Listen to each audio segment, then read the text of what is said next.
कुछ क्षणों के लिए बाह्य सभी आवाजों से अपने आप को किनारा करते हुए सिर्फ अपने ऊपर ध्यान एकाग्र कीजिए। शरीर के एक एक अंग से हल्के होते हुए, जैसे कि वो है लेकिन है भी नहीं, बिल्कुल लाइट करते जाइए। धीरे धीरे पाँव से शुरू करते करते धीरे धीरे ऊपर चेहरे तक आ जाइए। एक एक अंग को रिलैक्स करते हुए चेहरे से भी ऊपर, भ्रुकुटी के बीच, in the centre of the forehead, in the middle of the eyebrows. अपने आप को देखिए, अति सूक्ष्म ज्योति बिंदु स्वरूप, just a point of light. मैं आत्मा, इस शरीर की मालिक, शरीर को चलाने वाली शक्ति। मैं आत्मा शांत स्वरूप हूँ। शांति के वाइब्रेशंस किरणों के रूप में मुझसे निकल चारों तरफ फैल रहे हैं। देखें उन वाइब्रेशंस को चारों तरफ फैलते हुए। अब मैं आत्मा कुछ क्षणों के लिए इस कर्म क्षेत्र से छुट्टी लेकर थोड़ी देर के लिए अपने घर चलती हूँ, अपने पिता के पास। देखें अपने आप को इस शरीर से न्यारे होते हुए। देखें उस ज्योति को निकलते हुए और धीरे धीरे ऊपर की ओर जाते हुए, क्योंकि ये यात्रा मैं आत्मा करती हूँ। देखें उसको ऊपर उड़ते हुए, चांद सितारों की दुनिया को पार करते हुए। देखते जाइए। मैं आत्मा धीरे धीरे अपने घर की तरफ पहुंच रही हूँ। चारों तरफ प्रकाश ही प्रकाश है। Golden red light, absolute silence. ऐसा साइलेंस तो मैंने कभी अनुभव ही नहीं किया था। कोई संकल्प नहीं, सिर्फ शांति। मैं आत्मा अपने घर परम धाम में पहुंच गई हूँ। वहां मेरे सामने एक और ज्योति बिंदु, बहुत सुंदर सा, जिसकी किरणें चारों तरफ फैल रही हैं। मैं उसकी तरफ जाती हूँ। शिव बाबा, जिसको सारी दुनिया ढूंढ रही थी, कितनी मेहनत करते आए। मेरा पिता, आज उसने मुझे अपना परिचय दे दिया। मैं आत्मा अपने पिता के सामने आकर बैठ गई हूँ। जो भी मन में बात हो, बाबा के सामने कह दो। कोई बोझ जो बहुत समय से आपके ऊपर हो, जो हमें हमेशा कष्ट देता है, उसे सुनाकर हल्का कर दो। कोई गलती हो गई हो, कोई भी बात हो, तो वो उससे कर लो। वो शांति का सागर है। शांति की किरणें उससे निकलकर मुझ आत्मा को छू रही है। मुझ आत्मा के सारे घाव मिटते जा रहे हैं। अपने अंदर ये शक्तियों को भरते हुए धीरे धीरे फिर से उसी यात्रा पर मैं वापस आती हूँ। चांद सितारों को पार करते हुए वापस इस सृष्टि पर, इस शरीर में आकर भ्रुकुटी के बीच अपने स्थान पर बैठ जाती हूँ। ओम शांति। मैं आत्मा विजुअलाइज करें पॉइंट ऑफ लाइट, परमात्मा को विजुअलाइज।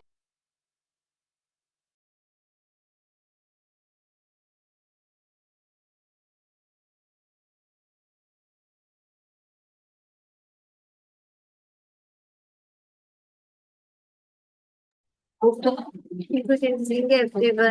हम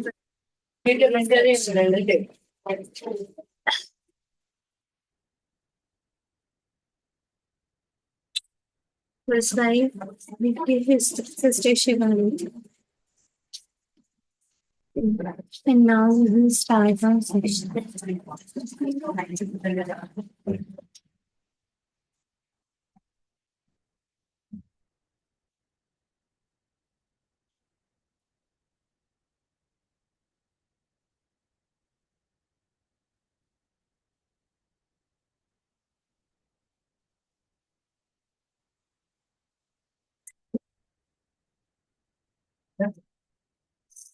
So beyond happiness and unhappiness, there is peace.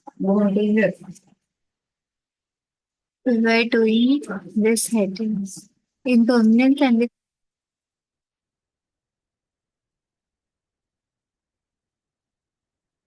go through many phases of life, many highs and lows.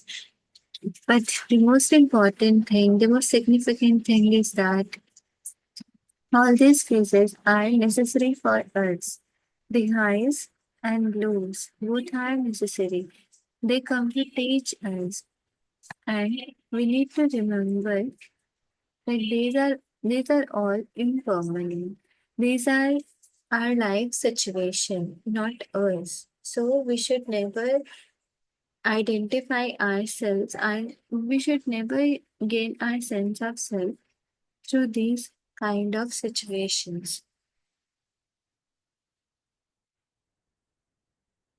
Today we will start from we sometimes hear of people who have lost all their money or whose reputation has been mined committing suicide. Those are the extreme cases. Others, whenever a major loss of one kind or another occurs, just become deeply unhappy or make themselves ill.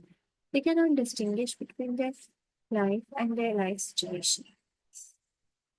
हमें कई बार ऐसे जानने को मिलता है ना कुछ लोगों के बारे में जिन्होंने अपनी सारी सारे पैसे खो दिए हो या फिर उनकी रेपुटेशन खो दी हो और उनका अभी माइंड मतलब वो कमिट करना चाहते हैं सुसाइड ये सारे एक्सट्रीम केसेस होते हैं पर बाकी मेजर केसेस में क्या होता है कि जब कोई मेजर लॉस होता है किसी काइंड का तब वो लोग बहुत ज्यादा ही डीपली अनहैप्पी हो जाते हैं खुद को बीमार कर लेते हैं और इस टाइम पे वो लोग डिस्टिंग्विश नहीं कर पाते अपनी लाइफ की सिचुएशन के बीच में I recently read about a famous actress who died in her 80s. As her beauty started to fade and became replaced by old age, she grew desperately unhappy and became a recluse. She too had identified with a condition, her external appearance. First, the condition gave her a happy sense of self, then an unhappy one. If she had been able to connect with the formless and timeless light within, she could have watched and allowed the fading of her external form from a place of serenity and peace. मुझे यहाँ पे author ने example दिया मैंने एक lady के बारे एक एक्ट्रेस के बारे में पढ़ा जो जो कि अपनी 80s में गुजर कर उनकी ब्यूटी फेड अवे होने लग गई थी ओल्ड एज की वजह से इस वजह से वो बहुत ज्यादा अनहैप्पी हो गई थी तो उन्होंने भी अपने लाइफ को अपने खुद को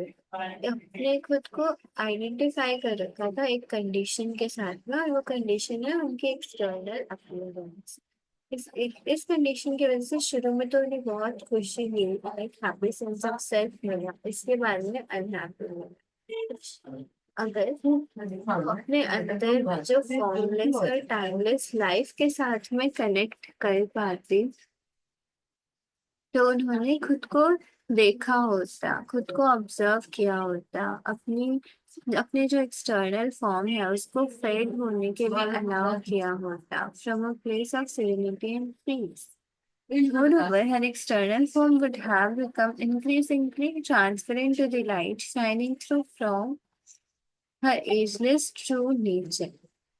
और उनकी जो एक्सटर्नल फॉर्म है वो इंक्रीजिंगली ट्रांसपेरेंट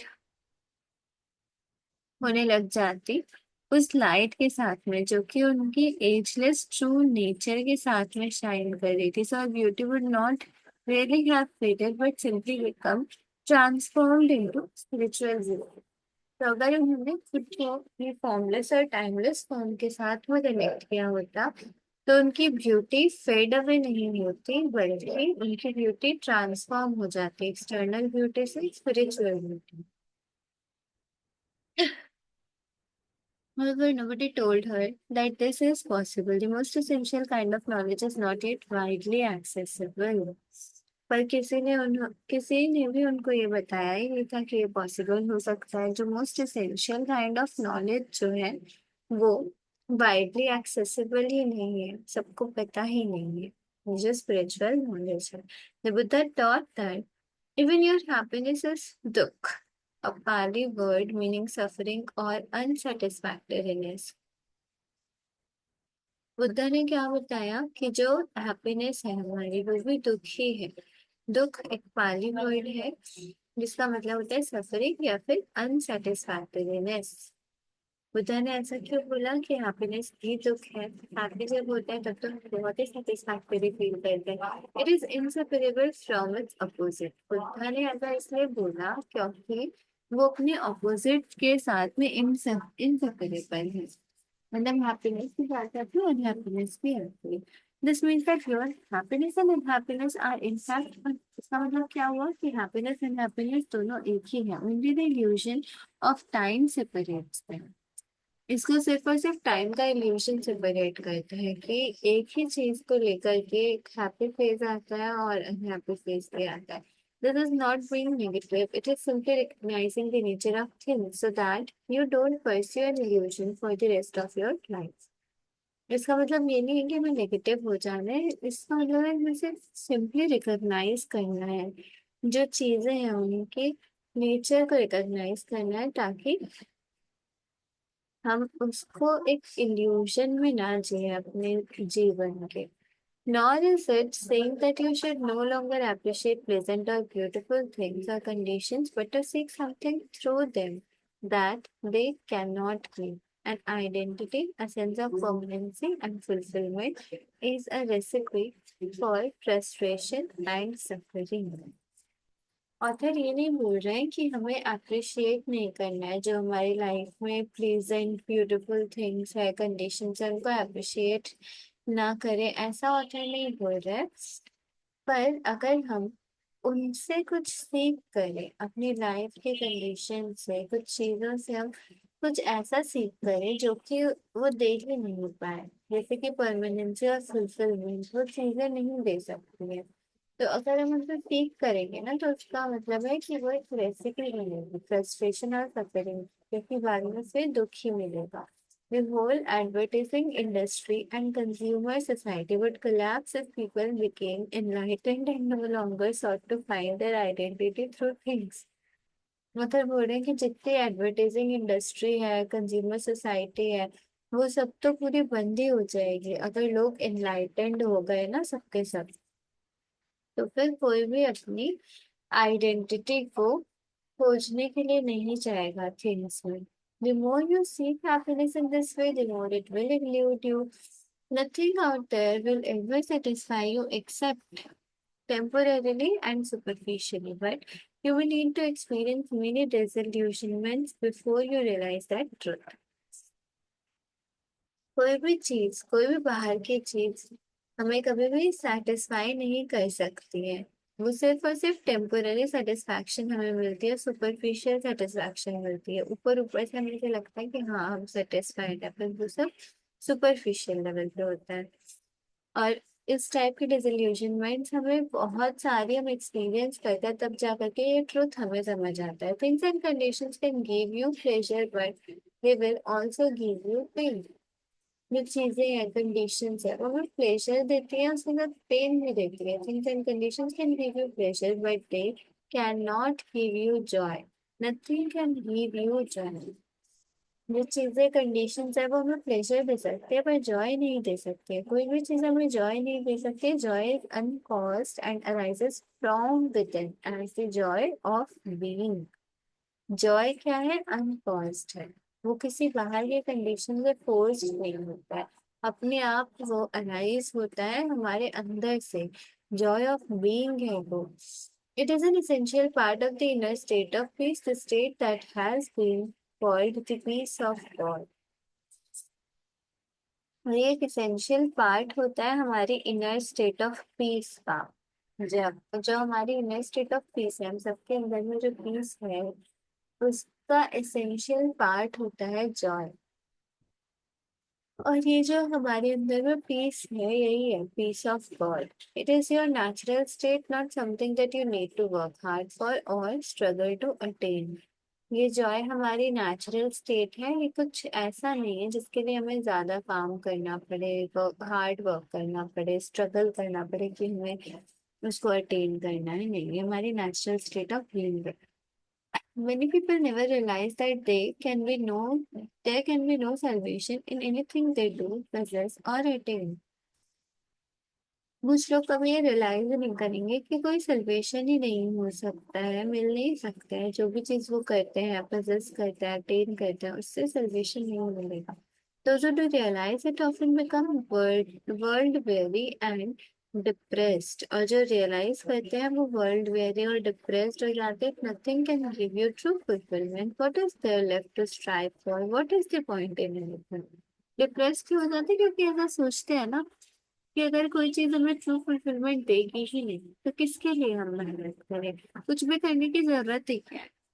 ये क्वेश्चन हमारे मन में भी आ रहा होगा। The old testament prophet must have arrived at such a realisation when he wrote, I have seen everything that is done under the sun, and behold, all is vanity and is striving after wind. Old testament profit ने ये चीज realise की होगी तो जब उन्होंने लिखा कि मैंने सब कुछ देखा है, जो भी सन के अंडर में है वो सब कुछ मैंने देखा है, सब कुछ all in all in vanity and striving after wind. तो हम कोई भी मतलब कि जो भी चीज हम अटेन करना चाह रहे हैं, सब कुछ हमारी कोशिश वो नाकाम ही है। हम जस्ट ट्राई कर रहे हैं।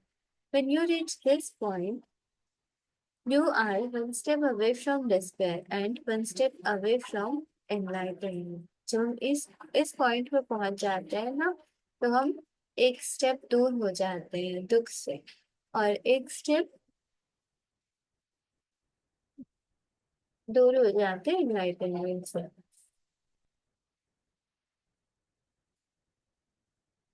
आगे चले जाते हैं डिस्पेयर और एनलाइटनमेंट। अब this monk once told me, all I have learned in the 20 years that I have been a monk, I can sum up in one sentence.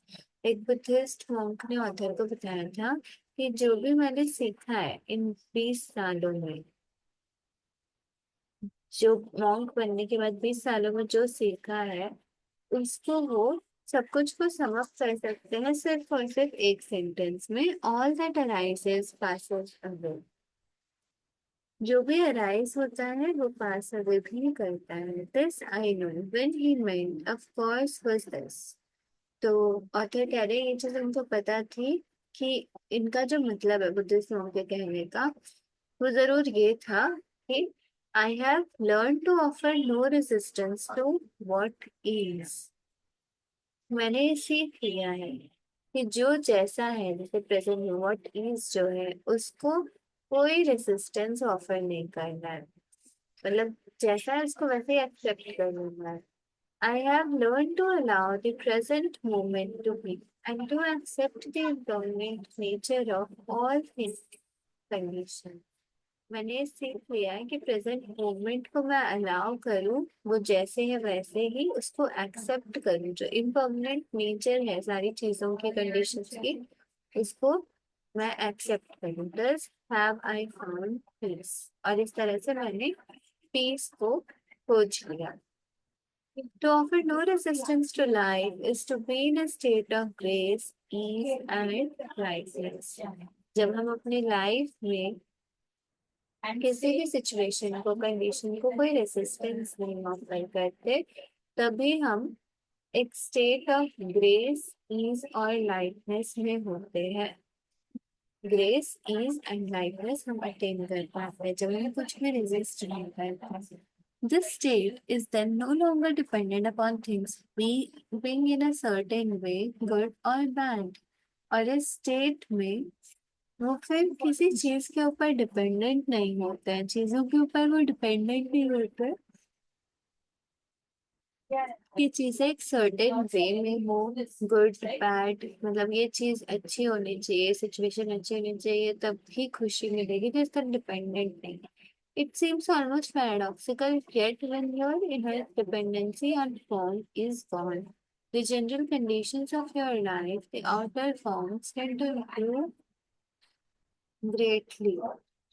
ये बहुत ही पैराडॉक्सिकल लगता है कि जब हम अपनी इनर डिपेंडेंसी को किसी भी फॉर्म से हटा लेते हैं, तो जो जनरल कंडीशन होती है लाइफ की आउटर फॉर्म्स में, वो भी इम्प्रूव करने लग जाती है.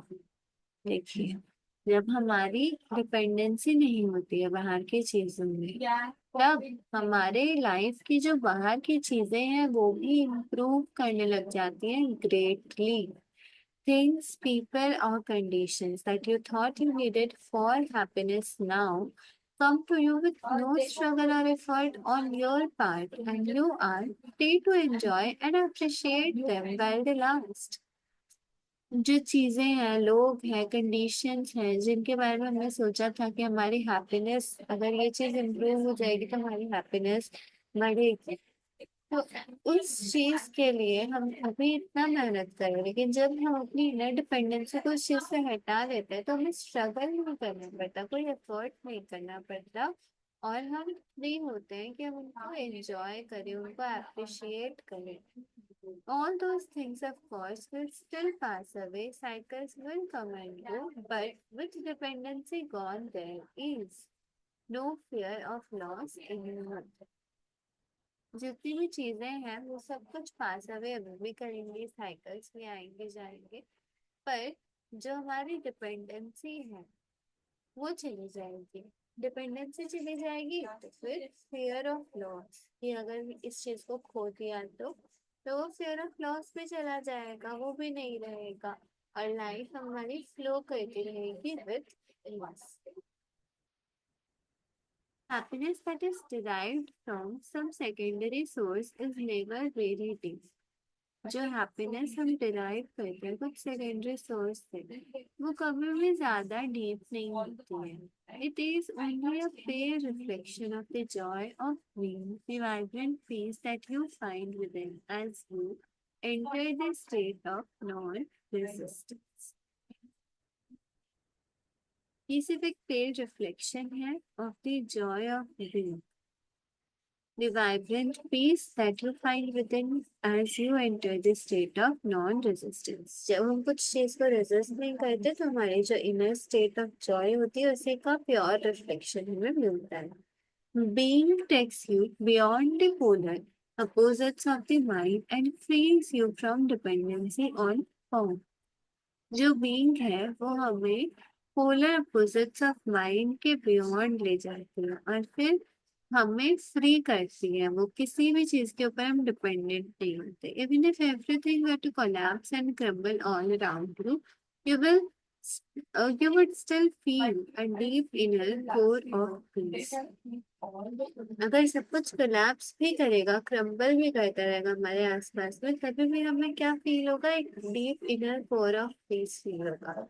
You will not be happy but you will be at peace. Happy नहीं होंगे लेकिन फिर भी एट पीस होंगे. Using and relinquishing negativity, negativity को यूज करना, रिलिंक्विश.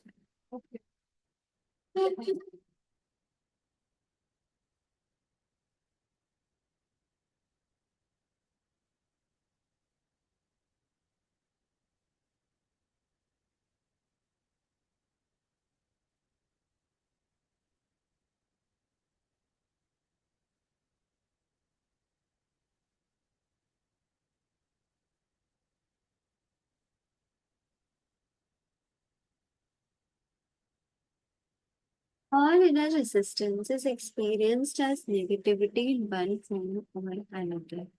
जितनी भी इनर रेजिस्टेंस होती है, जब हम रेजिस्ट करते हैं, चीजों को एक्सेप्ट नहीं करते हैं जैसे, वो सब कुछ हम कैसे एक्सपीरियंस करते हैं, नेगेटिविटी, किसी ना किसी फॉर्म में नेगेटिविटी ही होती है वो. All negativity is resistance. जितनी भी नेगेटिविटी होती है वो सब कुछ रेजिस्टेंस ही होती है जब हम रेजिस्ट कर रहे होते हैं। In this context the two words are almost synonymous। इस कॉन्टेक्स्ट में जो दोनों वर्ड है नेगेटिविटी और रेसिस्टेंस ये दोनों सिनोनिमस है। Negativity ranges from irritation or impatience to fears, anger, from a depressed mood or silent resentment to suicidal despair।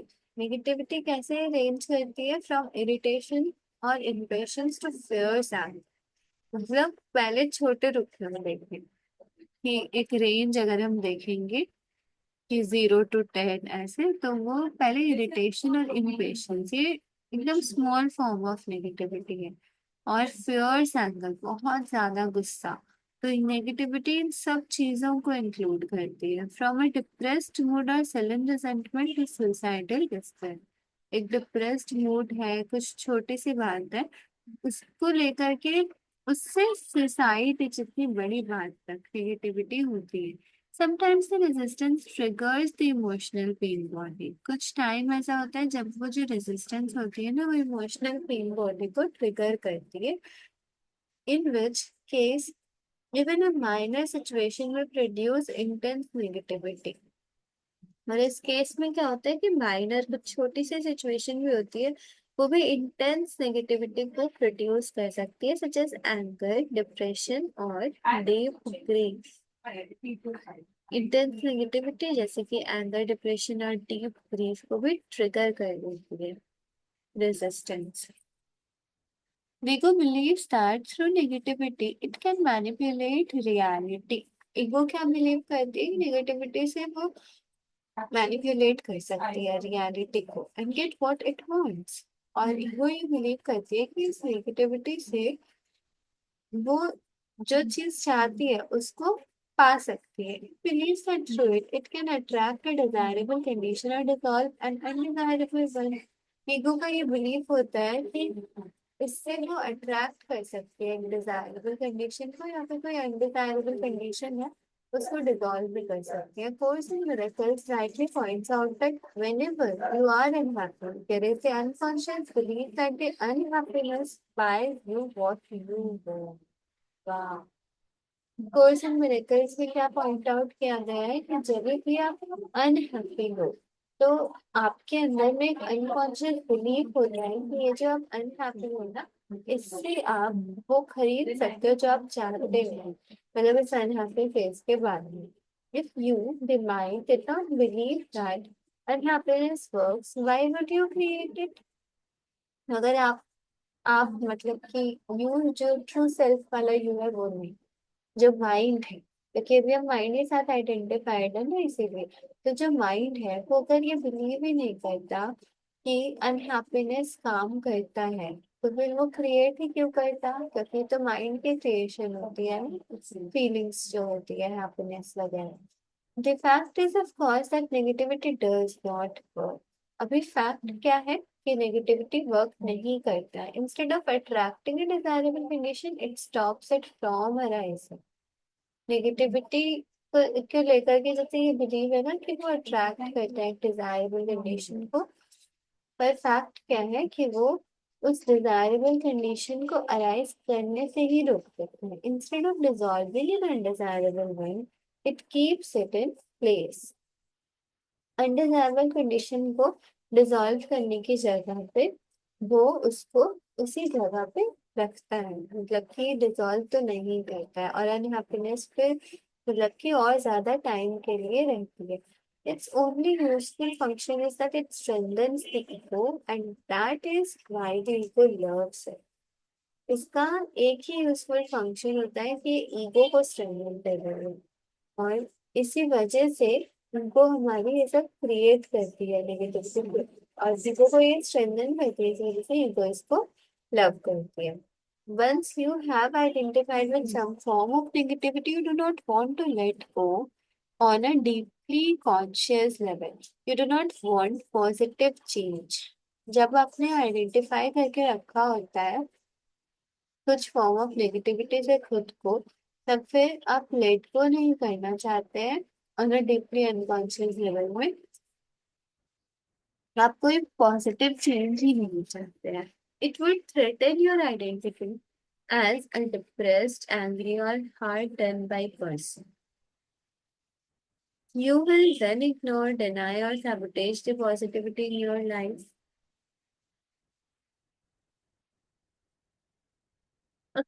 Negativity के साथ में खुद को आइडेंटिफाई करके रखा होता है, तो वो हमारी आइडेंटिटी को ही थ्रेटन करती है, द डिप्रेस्ड एंग्री और हार्ड डन बाय पर्सन। और उसके बाद में हम इग्नोर करते हैं, डिनाई करते हैं, सैबोटेज करते हैं अपने लाइफ में जो पॉजिटिविटी होती है उसको। This is a common phenomenon. It is also insane. ये कॉमन phenomenon है। Negativity is totally unnatural. It is a cyclic pollutant, and there is a deep link between the poisoning and destruction of nature and the vast negativity that has accumulated in the collective human psyche. Negativity totally unnatural है। ये एक psychic pollutant है और deep link होता है negativity का between the poisoning and destruction of nature and the vast negativity that has accumulated in the collective human cycle. Collective human cycle में जितनी वास्ट नेगेटिविटी होती है उसको एक्यूमुलेट करके रखा होता है, और जो पॉइजनिंग और डिस्ट्रक्शन ऑफ नेचर होता है ये सब कुछ इसके अंदर में इंक्लूड होता है, इसीलिए इसको साइक्लिक पोल्यूटेंट बोलते हैं।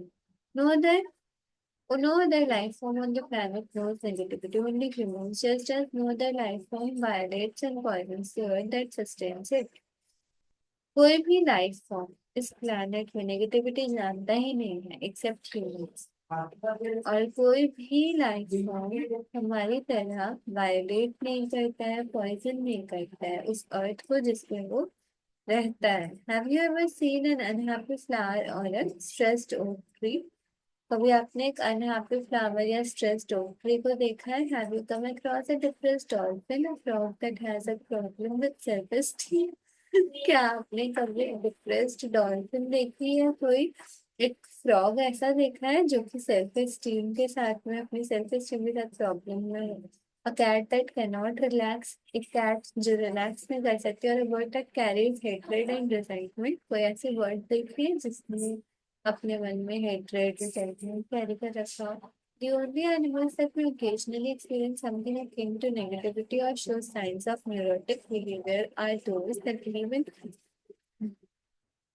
close contact with humans and so link into the human mind and its insanity. जो एनिमल्स होते हैं ना, जो कि ओकेशनली एक्सपीरियंस करते हैं इस नेगेटिविटी को या फिर न्यूरोटिक बिहेवियर के साइंस को शो करते हैं, वो वही एनिमल्स होते हैं जो कि ह्यूमन के साथ कांटेक्ट में रहते हैं, तो इसीलिए वो ह्यूमन माइंड के साथ में लिंक में आते हैं। Watch any plant or animal and let it teach you acceptance of what is, surrender to the now. कोई भी प्लांट एनिमल देखें आप और टीच करने दे खुद को कि वो आपको सिखाए जो व्हाट इज है, उसको लेकर के आपको एक्सेप्टेंस सिखाएगा प्लांट या एनिमल, और आप फिर सरेंडर कर पाएंगे now. Let it teach you being, ये आपको बीइंग सिखाएगी। Let it teach you integrity which means to be one, to be yourself, to be real. वो आपको इंटीग्रिटी सिखाएगी। इंटीग्रिटी का मतलब क्या है कि हम एक रहें, टू बी योरसेल्फ, जो हम हैं वो ही रहें, रियल रहें। Let it teach you how to live and how to die, कैसे करके जीना है, कैसे मरना, how not to make living and dying into a problem, और लिविंग और डाइंग को एक प्रॉब्लम ही ना बने। I have lived with several Zen masters, all of them cats. Author बोल रहे हैं कि वो कुछ जेन मास्टर्स के साथ में रह चुके हैं, और ये सारे जेन मास्टर्स कौन है? Cats. Even ducks have taught me important spiritual lessons. Just watching them is a meditation. तो ऑथर बोल रहे हैं कि डक्स ने भी उनको इम्पोर्टेंट स्पिरिचुअल लेसन सिखाया है, उनको वॉच करना ही मेडिटेशन है। How peacefully they float along at ease with themselves, totally present in the now, dignified and perfect as only a mindless creature can be.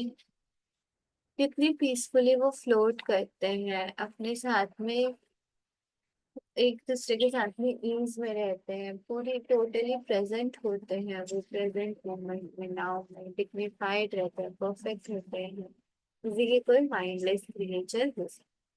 Occasionally, however, two ducks will get into a fight, sometimes for no apparent reason or because one duck has strayed into another's private space.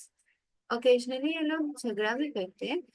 कभी कभी कोई apparent reason दिखाई नहीं देता इन लोग की fighting का, और कभी कोई दूसरे के प्राइवेट स्पेस में आ जाता है तब।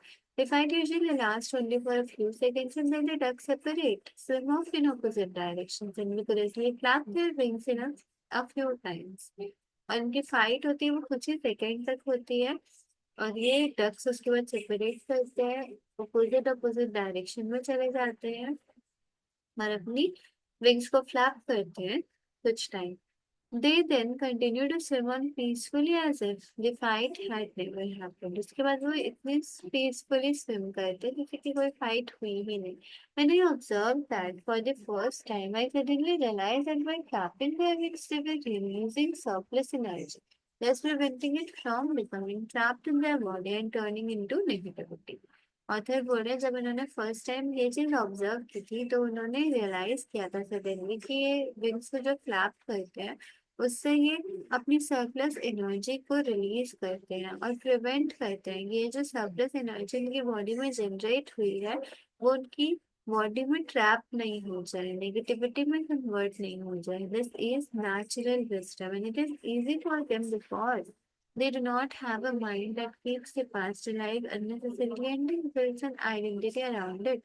और यही नेचुरल विजडम है, और ये इजी हो जाता है उनके लिए क्योंकि उनके पास में माइंड नहीं होता है, जिस वजह से कि वो अपने पास्ट को अलाइव रख सके, अपने पास्ट को याद रख सके अननेसेसरीली, और उसके बाद में आइडेंटिटी बिल्ड कर पाए।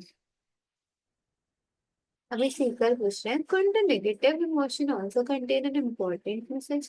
For example, if I often feel depressed, it may be a signal that there is something wrong with my life and it may force me to look at my life situation and make some changes. So I need to listen to what the emotion is telling me and not just dismiss it as negative.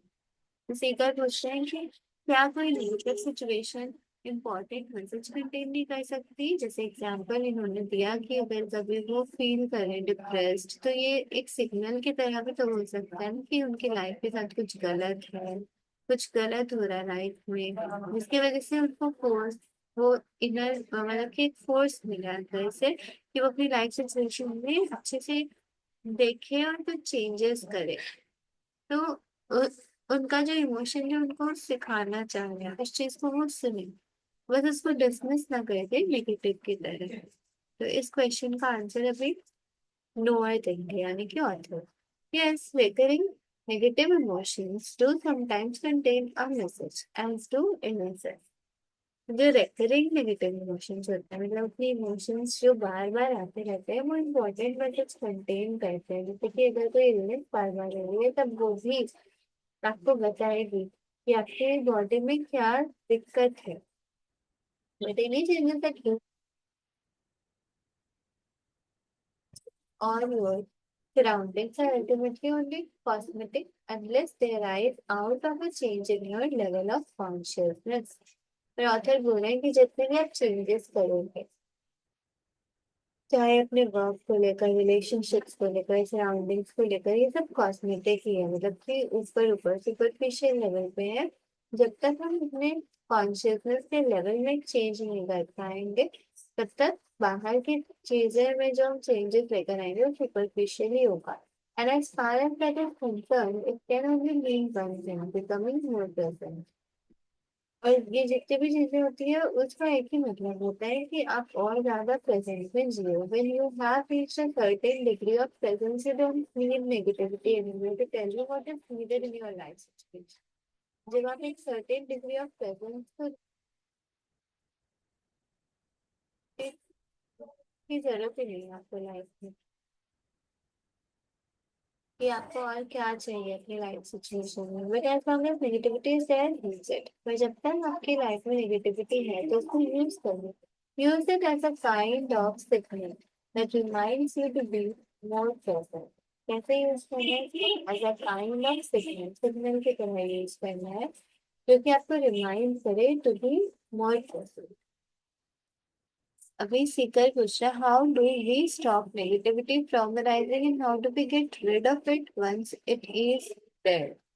कैसे हम negativity को arise करने से ही stop करें, कैसे हम उससे छुटकारा पाए अगर वो है तो ये बहुत इंपॉर्टेंट क्वेश्चन है, ऑथर इसका आंसर दे रहे हैं। As I said, you stop it from arising by being fully present. कैसे नेगेटिविटी को स्टॉप कर सकते हैं अराइज होने से? जब फुल्ली प्रेजेंट होंगे तो कोई नेगेटिविटी नहीं होगी। But don't become discouraged.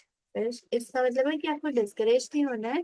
There are as yet few people on the planet who can sustain a change of continuous presence, although some are getting close to it.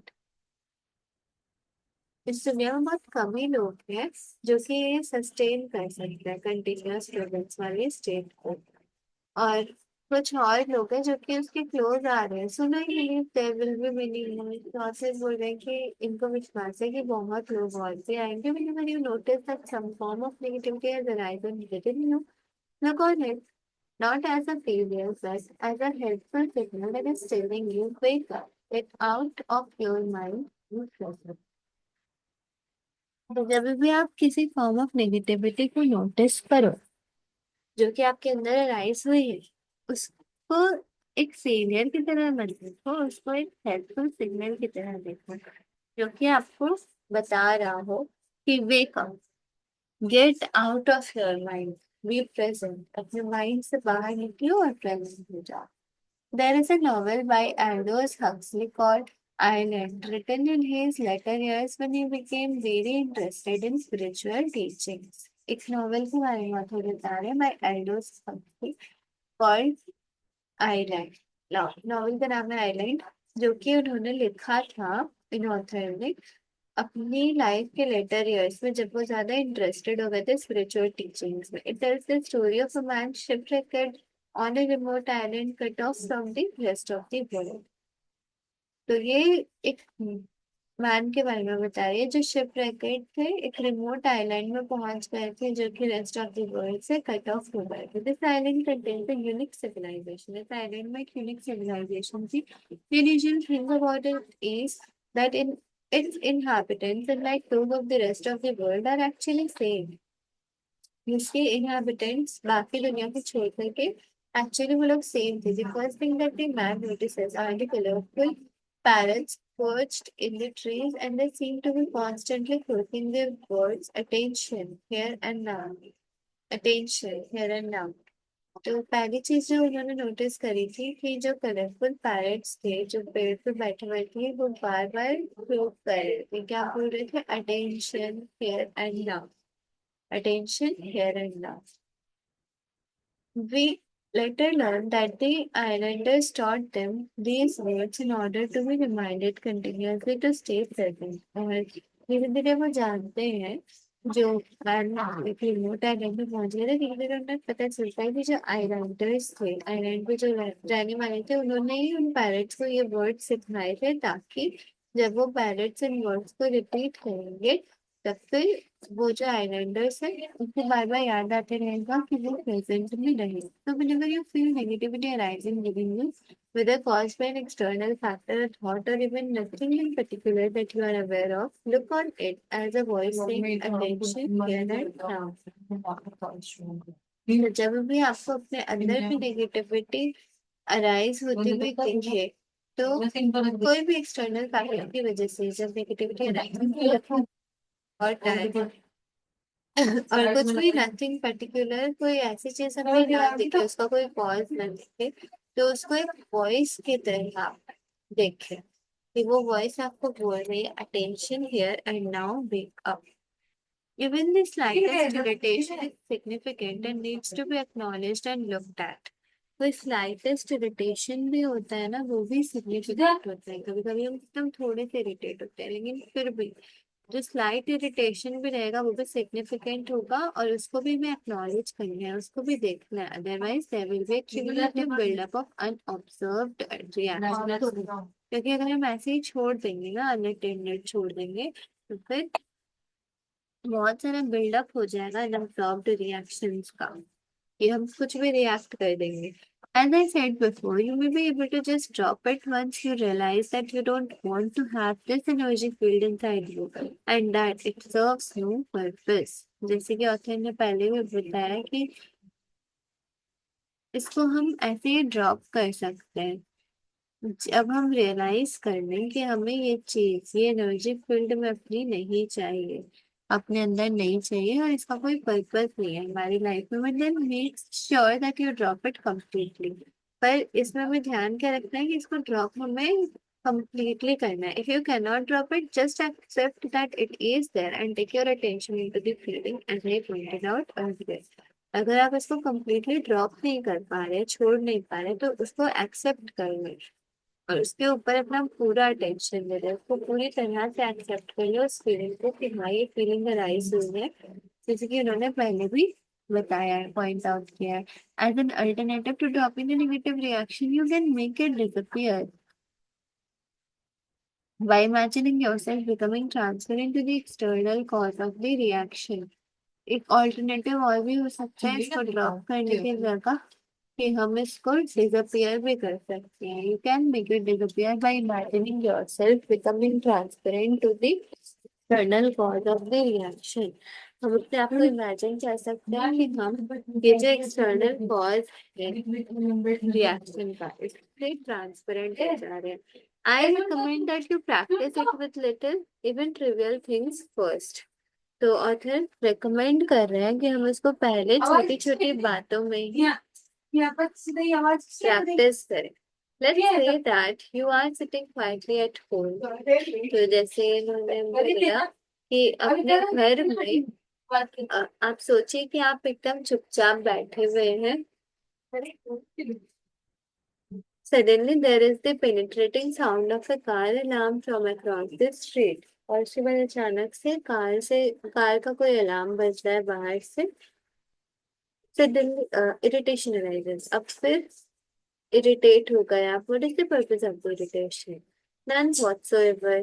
तो इस irritation का purpose क्या है? तो ऐसा तो कुछ पर्पस है नहीं. Why did you create it? You did. The mind.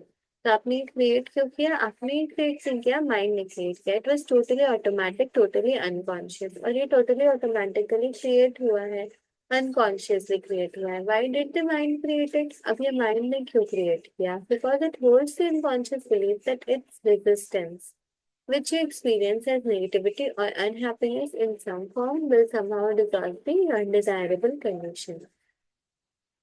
Mind ने क्रिएट इसलिए किया क्योंकि ये अनकॉन्शियस बिलीफ को होल्ड करता है. ये रेसिस्टेंस है जो कि हम एक्सपीरियंस करते हैं एज नेगेटिविटी या अनहैप्पीनेस किसी न किसी फॉर्म में. और क्या बोला गया था? Negativity ranges from irritation to great anger. Irritation to great anger. तो यहाँ पे एंगर, फियर्स एंगर तक पूरा वो रेंज करता है. तो ये इरिटेशन भी वन फॉर्म ऑफ नेगेटिविटी ही है और ये डिसॉल्व हो जाएगी in some form will resolve the undesirable condition. इस undesirable condition को डिसॉल्व कर देगी. माइंड का ऐसा सोचा हुआ रहता है. This of course is a delusion. पर ये तो एक delusion ही है. The resistance that it creates, irritation or anger in this case, is far more disturbing than the original cause that it is attempting to dissolve. तो ये जो resistance अभी जो create आपने की, आप जो irritate हुए या angry हुए, तो ये तो और ज्यादा डिस्टर्बिंग है ओरिजिनल कॉज से भी. ओरिजिनल कॉज से अलार्म बचा, उससे भी ज्यादा डिस्टर्बिंग तो वो इरिटेशन और एंगर है जो आपने खुद ने क्रिएट किया. तो इस एंगर या इरिटेशन से वो आपकी सिचुएशन नहीं डिजॉल्व होगी. ऑल दिस थिंग में transformed into a spiritual practice. इसको हम स्पिरिचुअल प्रैक्टिस में भी ट्रांसफॉर्म कर सकते हैं. Feel yourself becoming transparent as it वेस्ट without the solidity of a material body. अपने आप को ट्रांसपेरेंट फील करें, कोई मटेरियल बॉडी नहीं. नाउ अलाउ द नॉइज और whatever causes a negative reaction. तो अभी फिर उस वॉइस को उस नॉइज को अलाउ करिए जो भी नेगेटिव रिएक्शन कॉज कर रहा है to pass right through it. तो उस नॉइज को आप अलाउ करिए. आप खुद को ट्रांसपेरेंट इमेजिन करिए कि वो आपके थ्रू पास कर जाते हैं। It is no longer hitting a solid wall inside you.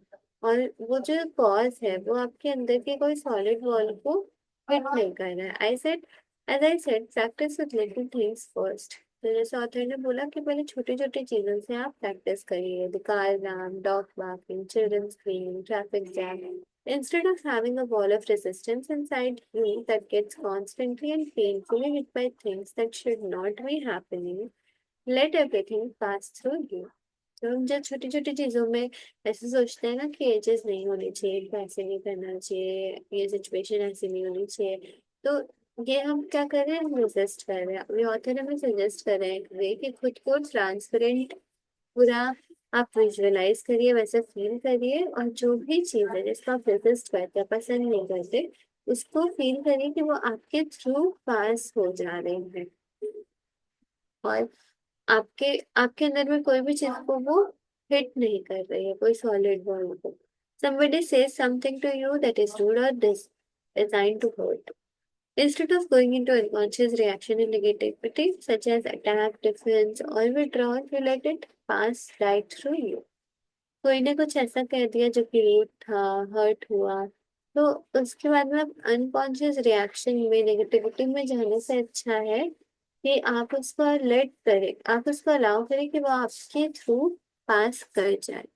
और कोई नेगेटिविटी आप ना रखें, अटैक, डिफेंस और विड्रॉल। ऑफर नो रेजिस्टेंस, तो कोई रेजिस्टेंस आपको नहीं रखनी है। It is as if there is nobody there to get hurt anymore. तो ऐसे हो जाएगा कि कोई भी हर्ट नहीं हो रहा है, दैट इज फॉरगिवनेस, और यही फॉरगिवनेस है। In this way you become इनवल्नरेबल।